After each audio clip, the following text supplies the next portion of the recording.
இன்னைக்கு நம்ம தட்டைப்பயிறு குழம்பு வைக்க போகிறோம். இதுதான் தட்டைப்பயிறு பாருங்கள். இதை வந்து நம்ம என்ன பண்ணுறோன்னா ஒரு ஒரு 15 to 20 மினிட்ஸ் வந்து நம்ம தண்ணியில் சோக் பண்ணி வைக்கணும். கூடவே நம்ம வந்துட்டு இந்த தட்டைப்பயிறு மட்டும் இல்லாமல் இது 2 விதமாக கூட பண்ணலாம். ஒன்று குழம்பு மாதிரி பண்ணலாம், அரைச்ச குழம்பு மாதிரி பண்ணலாம். இன்னொன்று பச்சைப்பயிறு கடையிறோம் இல்லையா, கொள்ளு பச்சைப்பயிறு அந்த மாதிரி நம்ம இதை கடையலாம். ஸோ இன்னைக்கு நம்ம பார்க்க போகிறது குழம்பு எப்படி வைக்கலான்னு பார்க்கலாம்.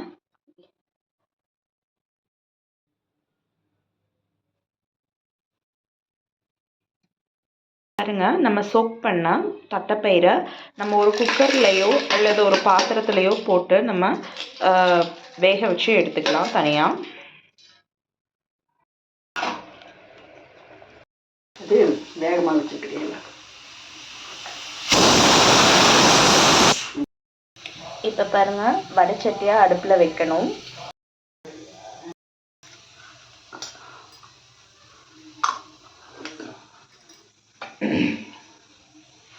ஃபர்ஸ்ட் எப்பவுமே வந்துட்டு ஸ்டவ்வில் வந்துட்டு வணக்கிறதுக்காக பாத்திரம் வச்சு வடைச்சட்டி வச்சுருங்க. அதில் வந்து 2 ஸ்பூன் வந்து ஆயில் உங்கள் அளவுக்கு தகுந்த மாதிரி ஊற்றிக்கோங்க. நான் ரொம்ப கம்மியாக தான் யூஸ் பண்ணுவேன்.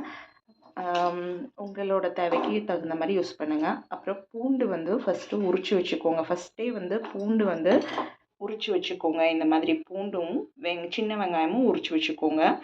அதில் ஃபஸ்ட்டு எப்போவுமே எண்ணெய் ஊற்றின உடனே இது வந்து வணக்கிறதுக்கு செப்பரேட்டாக வணக்கிறதுக்காக, அதனால் பூண்டு இருக்கு இல்லையா, ஃபஸ்ட்டு வந்து பூண்டை போட்டுருங்க. ஏன்னா பூண்டு வந்து நல்லா வணங்கிடணும் முதல்லையே.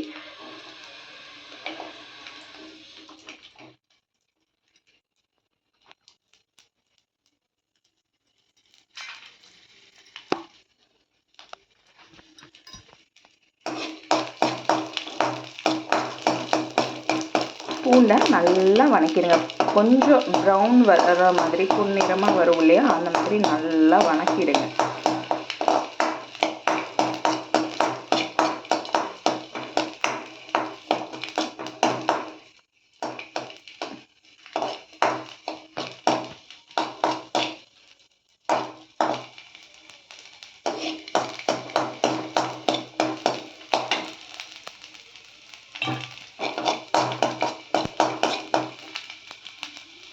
வந்து இந்த அளவுக்கு ப்ரௌனிஷாக இருக்குது பாருங்கள். இந்த பூண்டை பாருங்கள் எவ்வளோ ப்ரௌனிஷாக இருக்குன்னு.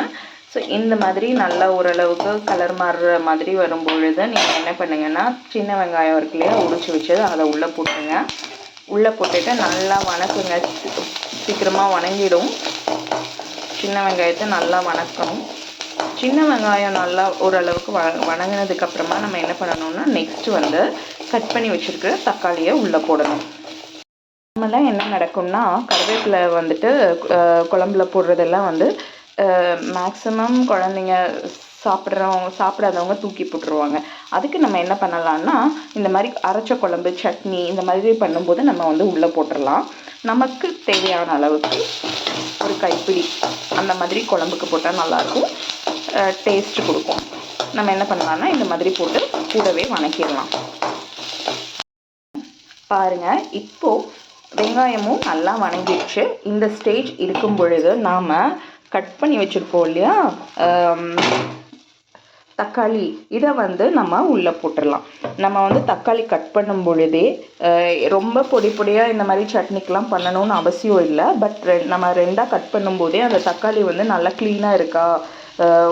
சில தக்காளியெல்லாம் பார்த்திங்கன்னா வெளியில் வந்து ரொம்ப நல்லாயிருக்கும், அமுத்தி பார்த்தாலும் நல்லாயிருக்கும், உள்ளே வந்துட்டு சில இன்ஃபெக்ஷன்ஸ் இருக்கும்.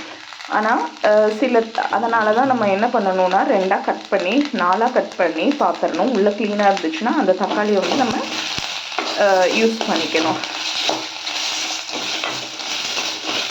தக்காளி வணங்கும்பொழுது நம்ம என்ன பண்ணணும்னா, கல்லுப்பு இருக்கு இல்லையா, அதை வந்து உள்ளே போட்டுடணும். கல்லுப்பு உள்ளே போட்டுட்டோம்னா கொஞ்சம் வணங்குறது வேகமாக நல்லா வணங்கும்.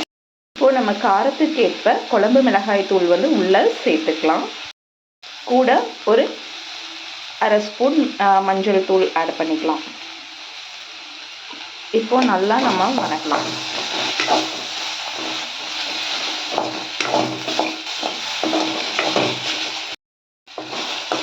நம்ம வணக்கிறதுக்கு தேவையான விஷயங்களெல்லாம் போட்டாச்சு. நம்ம இதை என்ன பண்ணணும்னா ஸ்டவ் ஆஃப் பண்ணிவிட்டு இதை வந்து ஒரு 5 மினிட்ஸ் நல்லா ஆற வைக்கணும். ஆறுனதுக்கப்புறமா நம்ம ஒரு மிக்ஸி ஜாரில் ட்ரான்ஸ்ஃபர் பண்ணணும்.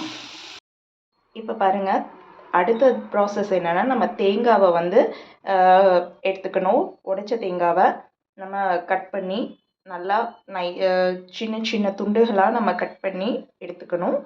எடுத்துட்டு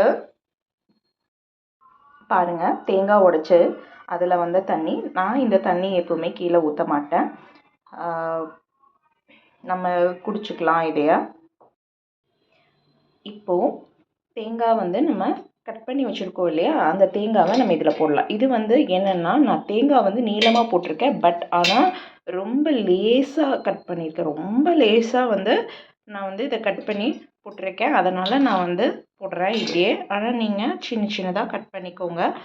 அதுக்கப்புறம் பார்த்துட்டிங்கன்னா, தேங்காய் போட்டதுக்கப்புறமா உள்ள 2 சின்ன சைஸ் பட்டை, 3 கிராம்பு, மிளகு, சோம்பு, இதை வந்து நம்ம என்ன பண்ணலான்னா உள்ளே போடலாம் அரைக்கிறதுக்கு.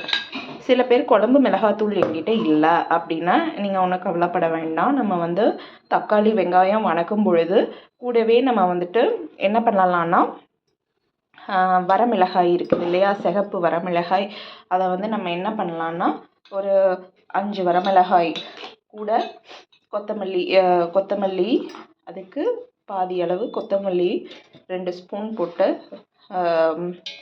வரமிளகா ஒரு 5 வரமிளகா, காரம் நல்லா வேணுங்கிறவங்க 6 வரமிளகா கூட போடலாம்.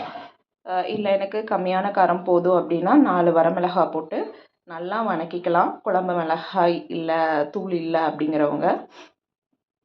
இப்போது இதுக்கப்புறமா நம்ம ஆற வச்சுருக்கிறோம் இல்லையா, இந்த ஆல்ரெடி வணக்கின சின்ன வெங்காயம், அப்புறமா வந்துட்டு தக்காளி, இதை வந்து நம்ம என்ன பண்ணலாம், இதில் எடுத்து போட்டுக்கலாம். ஜாரில், மிக்ஸி ஜாரில் ஆட் பண்ணிக்கலாம். ஆனால் ஆட் பண்ணுறதுக்கு முன்னாடி ஃபஸ்ட்டு இதை நல்லா அரைச்சிக்கணும்.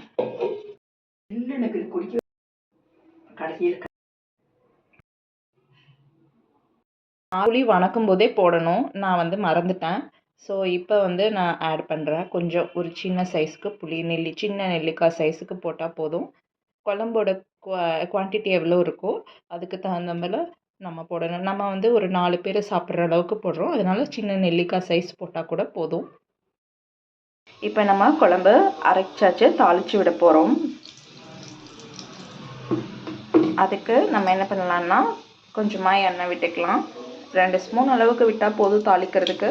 அதிகமாக வேணுங்கிறவங்க மேலே யூஸ் பண்ணிக்கலாம்.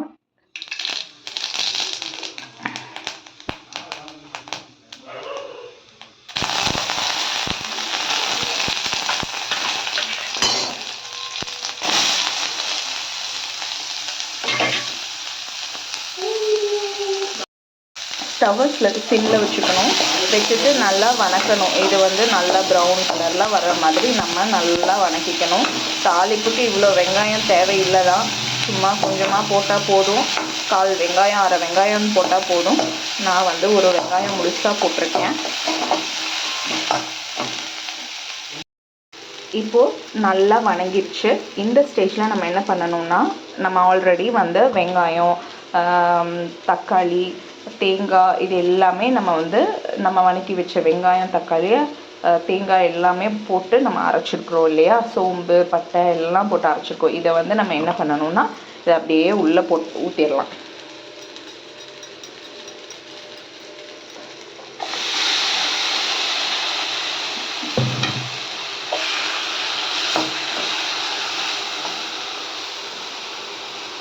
நம்ம எப்படியும் வந்து ஜாரில் ஊற்றுனது போக, அதில் போட்டது போக மிச்சம் இருக்கும். இதை வந்து நல்லா கையை விட்டு எடுத்து போடணும். ப்ளஸ் வந்து தண்ணி விட்டு நல்லா அலசி மசாலாவை வேஸ்ட் பண்ணாமல் நம்ம குழம்புல சேர்க்கணும். இப்போது நான் மசாலா வந்து எடுத்து போட்டாச்சு. ஜாரில் இருக்கிறத நல்லா தண்ணி ஊற்றி கழுவி எடுத்து குழம்புல போட்டுட்டேன். இப்போது ஆல்ரெடி நான் வேக வச்சுருக்கிற முருங்கைக்காவை நான் வந்து சேர்க்குறேன். ப்ளஸ் கூடவே வந்து நான் ஆல்ரெடி வேக வச்ச தட்டைப்பயிரை வந்து உள்ளே சேர்க்குறேன். தண்ணியெல்லாம் வடிச்சிடணும். தட்டைப்பயிறு வெந்த தண்ணியெல்லாம் கம்ப்ளீட்டாக வடிச்சிட்டு நம்ம என்ன பண்ணலாம்னா இந்த குழம்புல வந்து சேர்த்துடலாம்.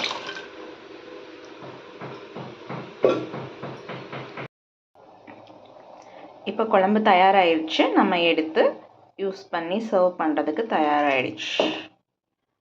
டேஸ்ட் பண்ணி பார்க்கலாம் எப்படி இருக்குன்னு. தேங்க்யூ.